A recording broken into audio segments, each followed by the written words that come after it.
The following interview took place with Lyndell Day on the 2nd of April 2019.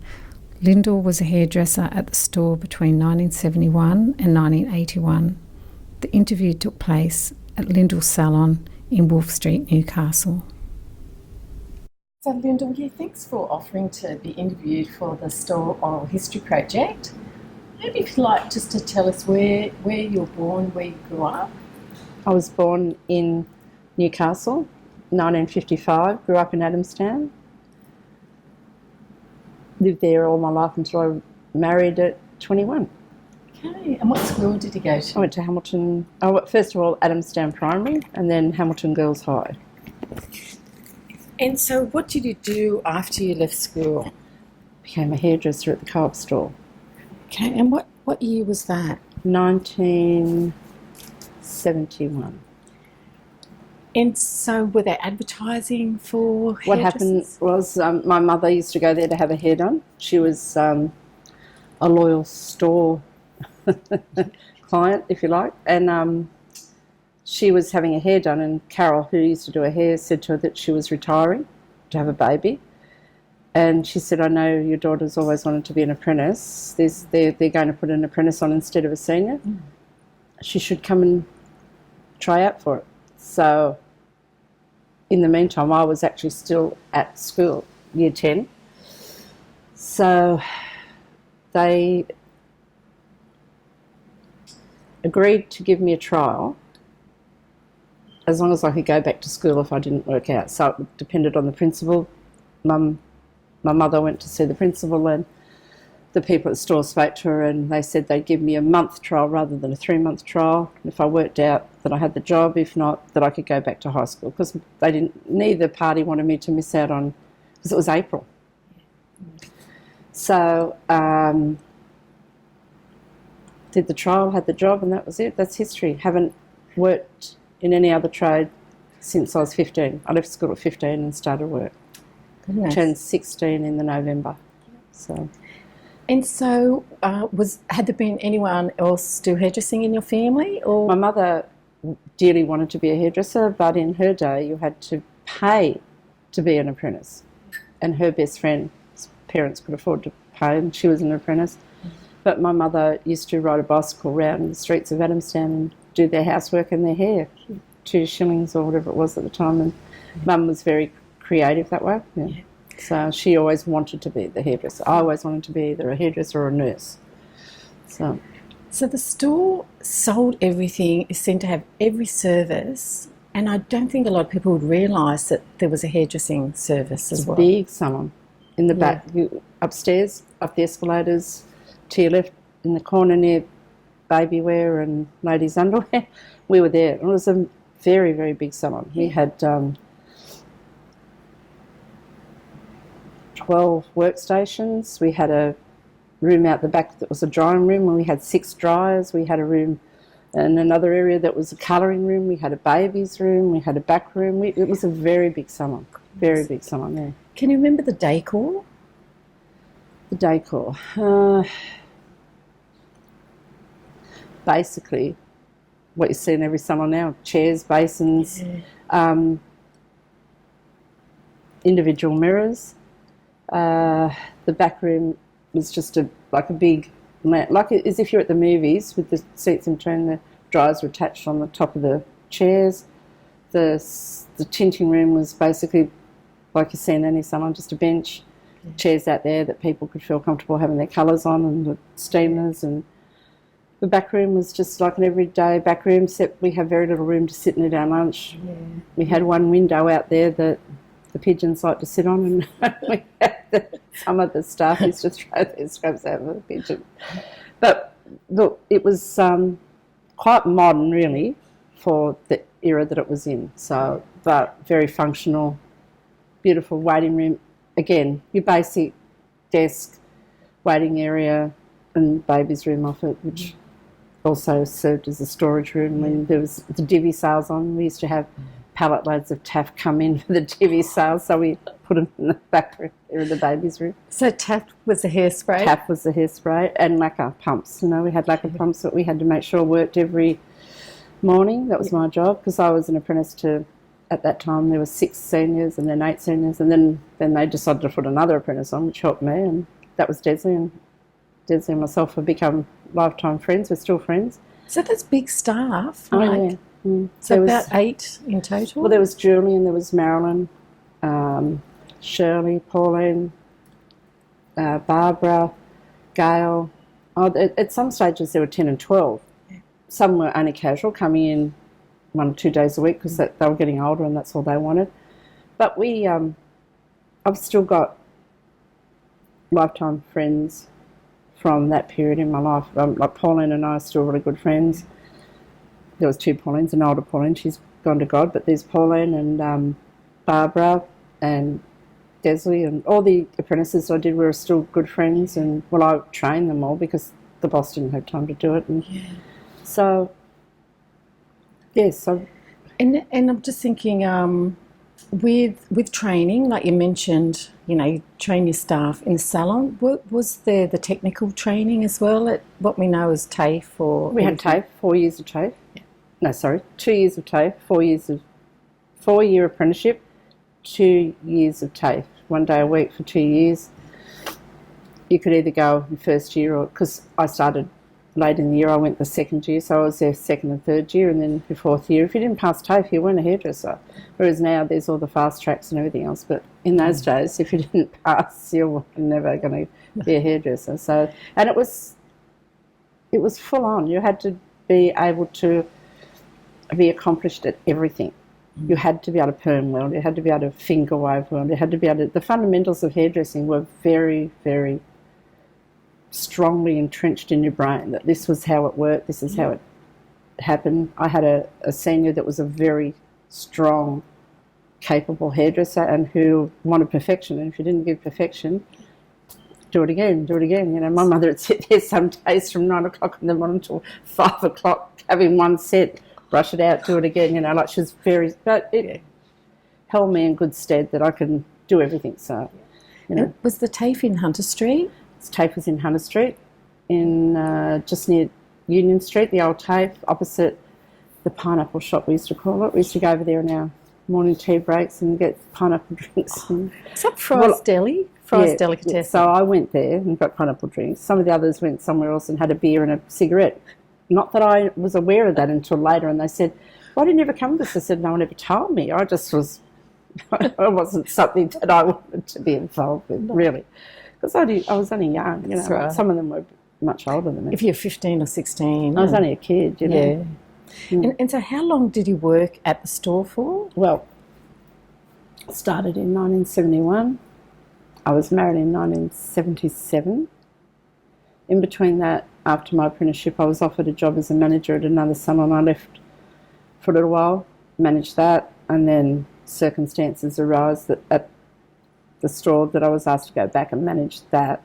So I did that, fell pregnant with my son, had him in 1981 in the March, and the store closed that same year. So basically I started work in 1971 and finished work at 1981 at the store. So yeah, in between I went, as I said, and managed another salon, then I had a baby, and I still remember being called up to the office, and the personnel manager's secretary said to me, I know you thought you'd work until you had the baby and that, but we think it's better that you leave at 7 months. And I went, oh, okay. So, see you later. Yeah. But anyhow, I remember going back with Andrew, and it wasn't long after that, the April or May, that they closed. So yeah. I remember what year they closed because it was the year that he was born. Yeah. So. And you described some of the people you worked with, and I know other people have said like the whole store was such family orientated. Wasn't just us in the family in the salon. We were all friends. You couldn't go down the escalator without there was someone that worked in the building that you were close to. So it was always, what are you up to? Where you been? How you going? A box being dragged out of the back or wherever the bins were with the poor lady that used to do the sewing, and they'd have her hidden in the box and take her over to Gay, and she'd jump out thinking it was shoes that she had her back. So it was just it was just a wonderful atmosphere to grow up in as well, because I grew up with people that are they're my lifetime friends that are older than me. Some of them are 20 years older than me, but we were just, everyone knew each other on a friendly basis. Everyone respected each other on a friendly basis. There was none of this hierarchy. Oh, I've been here for 30 years and I'm better than you. Oh, shouldn't say that. There was a couple. But basically everyone had a friendly, open relationship with everybody. We all met socially. It was just a wonderful atmosphere. It was a very sad day, the day that it all had to end, because it was a family. Yeah, we were like family. Like Terry and Philip, and or some have passed on and gone to God, as I say, but basically we were all just, yeah.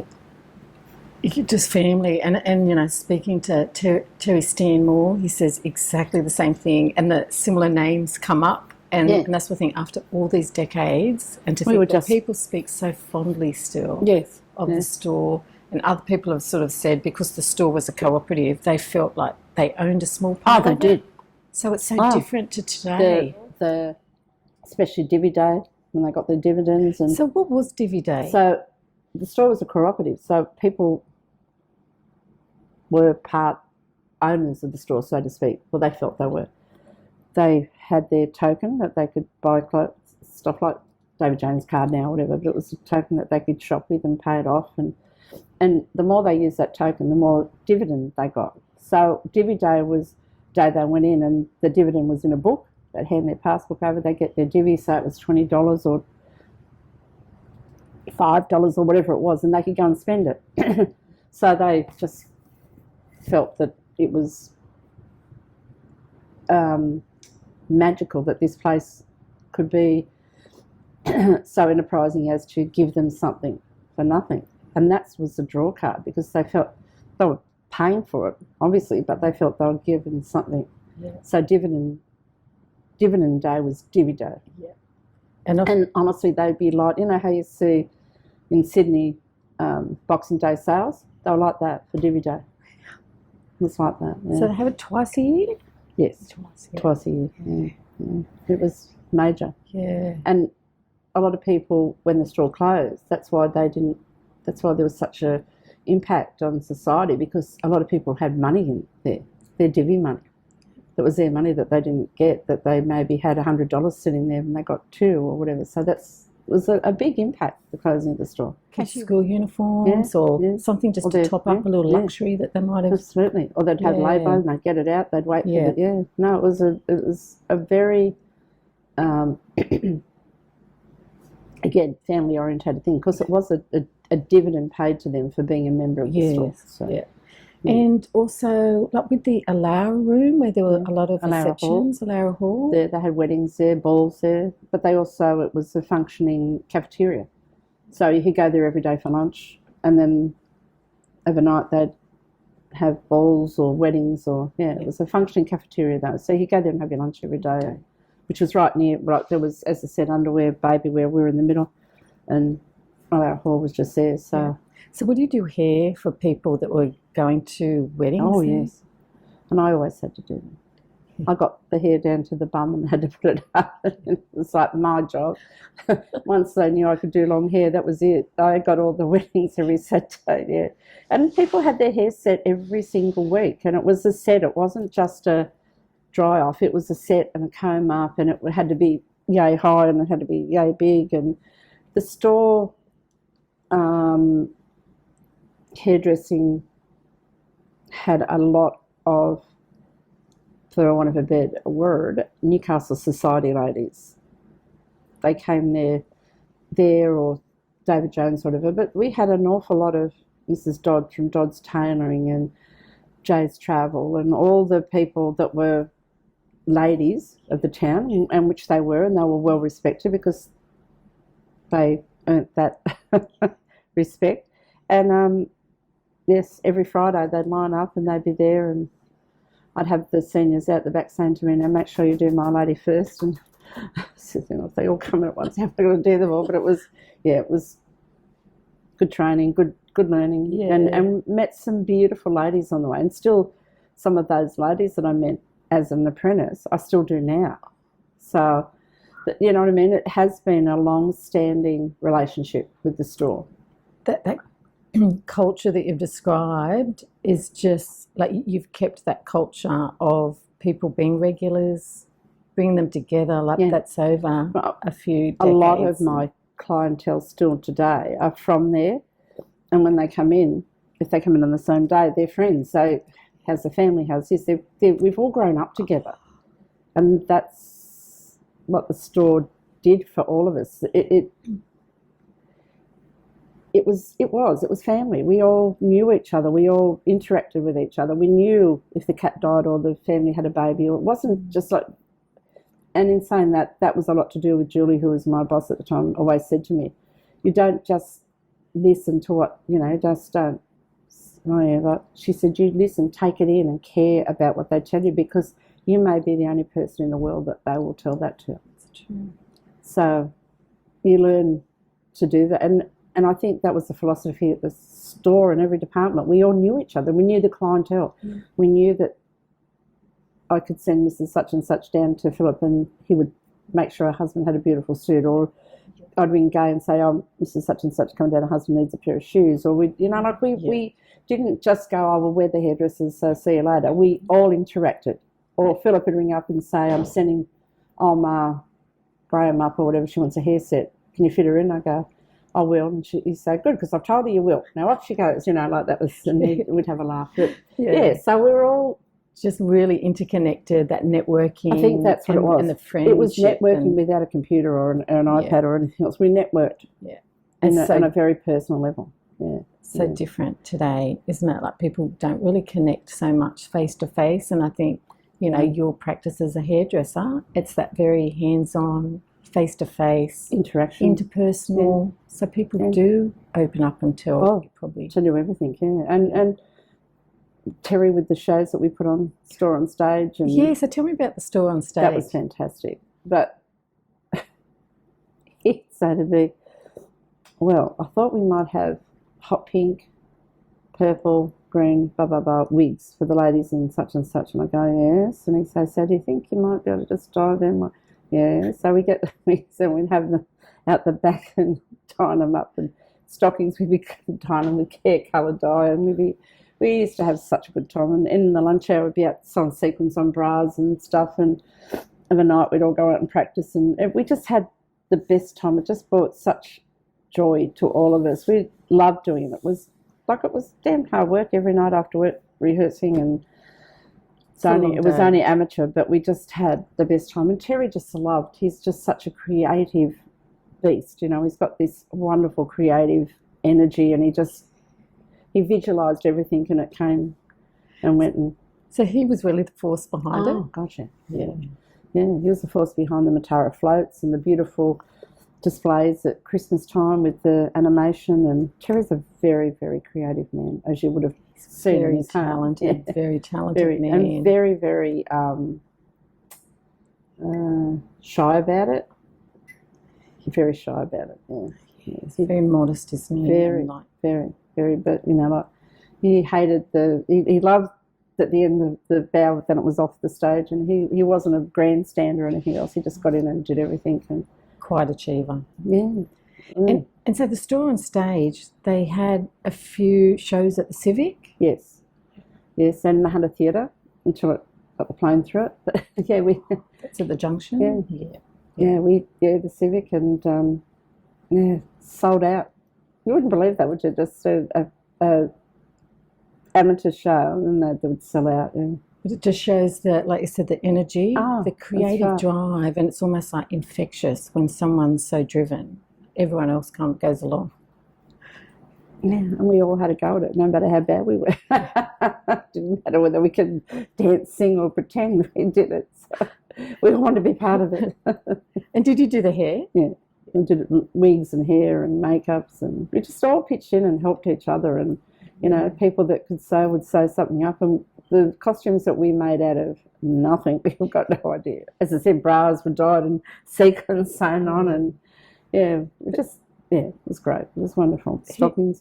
His shop windows, the displays, from what he showed us in the photographs, and he also described there was a ticket writer, and he would sit opposite the ticket writer and just describe what he wanted. She would draw it, Yep. and then he would produce it. Yeah. So he's got like the illustration and a photograph of the window, and it must be just like all in his mind. That's what I said. He's just got such a creative energy. He can see it. Yes. He can visualise it. He knows what he's going to do. Yeah. You know? So he's a fairly quiet personality, even That's though it. he's got so much that legacy he's left. I was going to say, he's a very shy personality, Terry, really. He loves anything that's happening that's fun, and he loves to laugh and enjoy every moment. But in that wonderful gregarious way of his, he's quite shy. Yeah, doesn't like the limelight. No. Maybe that's what it is. So another personality and name that keeps coming up relating to the store is Philip Carnell. So can you tell me about Philip and how he came across? Philip was one of the buyers for the menswear. He was a very flamboyant, wonderful personality. He drove the menswear department to what it was. He and Merv just captured the market at one stage. There was nowhere else that people would go to get fitted. Or Philip always had this charming, still has this charming, charismatic way about him. And he would go to Melbourne with George Tonks, who was in charge of the buying at the store for certain departments, and he would go with him down to Melbourne and Sydney. And Roger George often talks about some of the things they got up to down there. And Philip has this very charismatic, wonderful way with him, and loves people, remembers everyone's names from people that he served at the store still. And then he went on to be a maitre d' at the Newcastle Club, Madison, all over town. He was always well respected. A gentleman. A gentleman, yeah, a gentleman. A true gentleman, but a very creative gentleman as well. So, yeah. No, I just think for the amount of people that must have worked at the store over like decades and decades, and you mentioned before, just that big impact on the community. What do you think is the overall legacy, like, that the store has left? The legacy is long-term friendships and long-term respect of business, long-term knowledge of how a business is run in respect of clientele rather than respect of self. Like, respect of self to a degree, of course you have to have that, but respect of your clientele, respect that without them you're nothing. If you don't serve them well, if you don't treat them well, if you don't attend to their needs, and people have needs. And sadly today a lot of people that serve you don't think you have any needs. I mean, sometimes it takes a lot of courage for someone to walk up to a counter to even ask for a handbag, and for someone to say, oh, I don't know, they're over there. And that's it. We were trained and taught respect, and I guess that was the era as well. I shouldn't just say it was just all taught.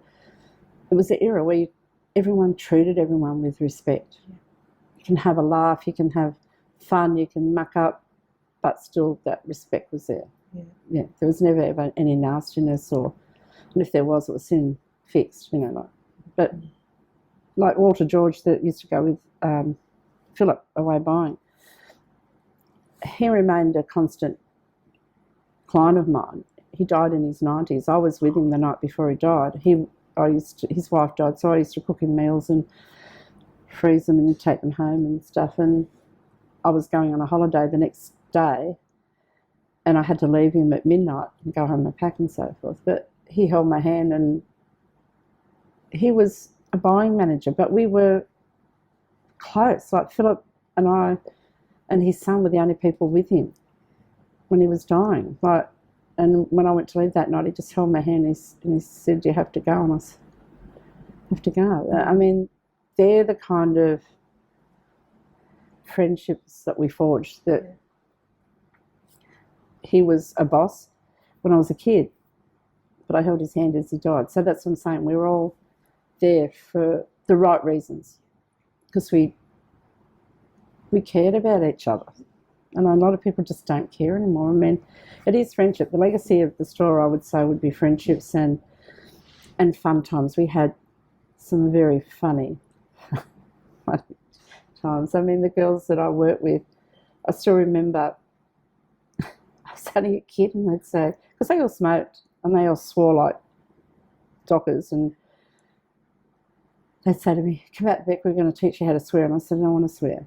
Yeah, come on, come and say this. And then they make me swear. And I used to say, I don't want to swear. I'll be in trouble if I let it slip at home. My mother will kill me. No, come on, say it, come on, swear. So that'd be at the back, they'd be all over. Then they'd say, come on, we'll have a cigarette. And they'd be at me trying to smoke, because they all smoked. That's, the clients smoked. And they said, come on, have a cigarette. And then I think we'll go and play squash at South. Okay, we'll go and play squash at South. Oh, then I think we might nick up to the tent. So they'd take me up the back stairs, and I was only 16.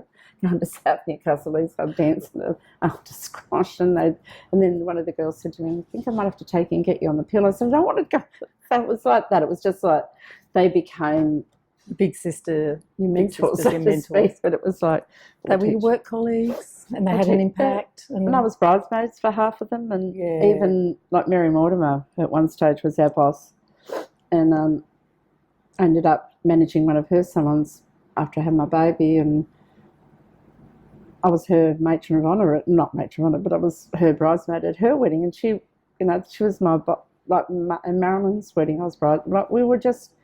And one of the other girls, Barbara, and I and Pauline and another girl, we've just all reconnected again, always with Pauline, but we've just reconnected again, and we go out for dinner and lunch. And so, yeah, it's, I guess, my overall legacy from the store is friendships and long-term friendships. Like I was 15, I'm 63, so, it's a long time to stay connected to people, and I don't think we'd ever lose that connection. We have reunions, and then we've had them, and we've all caught up, and some people in the office part I don't recognise. I'm starting to recognise them, because we've all aged, and I'm starting to recognise them. The more I look at them now, the more I think, oh, now I know who you were, because some people change completely, and some look the same. So having those reunions really reinforces that friendship every time, doesn't it? And it sparks it up again. That's right. Yeah. I mean, some of us are connected anyhow. Yes. Some not so much. But when the reunion happens, it's like going back. It just brings it all back. People might have aged, changed, but still you're back there at the store. Yeah, and that's what happens. Remember this, and all we do is laugh the whole time about what we did. What we shouldn't have done. It was always, it was great. It was great. And when I was pregnant with Andrew, we were allowed to park up on the roof of the store, and I used to park up there. I had dreadful morning sickness. I could never be sick, though. I was always just nauseous. Drive around. I'd get out the car and I was sick, and I'd come down and I'd walk past the it's not the deli, what is it? Where you get drinks and things from. Cafe time. Yeah, downstairs, and Edna used to run it, and you could get milkshakes and sausage rolls and all that kind of stuff as you come through. And I'd come through, and she'd have a milkshake container with soda water, and she'd hand it to me. She'd say, how is it today? And I go, so they were just wonderful. People just picked up on what your needs were. We all looked after each other. Yeah, we did. We really did. We all looked after each other, and Edna was great. She was at store forever, and Vicky O'Byrne, Vicky Upperdale was one of my apprentices there, and her father worked in the service station. Her uncle worked at the service station. Someone else worked in the bakery. So her family were very tied in to the store, very tied into the store. Some of the girls' uncles had worked in the menswear all their life. And then we had a barber downstairs as well, and the barber was Philip Carnell's brother. And he was downstairs where the sporting wear. A lot of people didn't realise that you could go downstairs into the sporting wear and barber shop and all that at the store. A lot of people didn't even know it was there. It was there, and Philip's brother was a barber there. And Mr. Gibbs, that was the boss at one stage, his wife was ill, so they used to send me out in a taxi out to do her hair out at Coal or whatever it was, at Valentine somewhere, and I used to go out there in the taxi, do her hair, and come back in. So, yes. And so Mr. Gibbs is well liked general manager? Yes. He was very intimidating to me because I was still a kid. But, you know, they'd send the kid out to do hair. They didn't want to go. Is there any last thing you want to say at all? I don't think so. I just think my memories are fond. I don't think there was ever there was a sad time when it all closed, but in saying that, we've been able to keep that friendship, that connection has been there through all of it, through all the years. So in the sad time of it closing, we also made sure that we were all still friends and kept that up, which has been wonderful, because there's nothing like a long time friendship. You can have them come and go, but when you've got someone that you've known all your life, they've known you all your life, they've been there for you through your children and your birthdays. And Terry, I had a big 40th birthday party, and Terry decorated all the rooms and so forth for me, and like things like that. Like we've all weddings, and if we can help each other, we have, and that's what's been a legacy of that too. We've all been able to reach that hand of friendship out in times of good times and bad. So yeah, which is wonderful. Yes. And I do think it's because of what we forged when we worked at the store. So thank you very much for the interview. Pleasure. Thank you. Pleasure.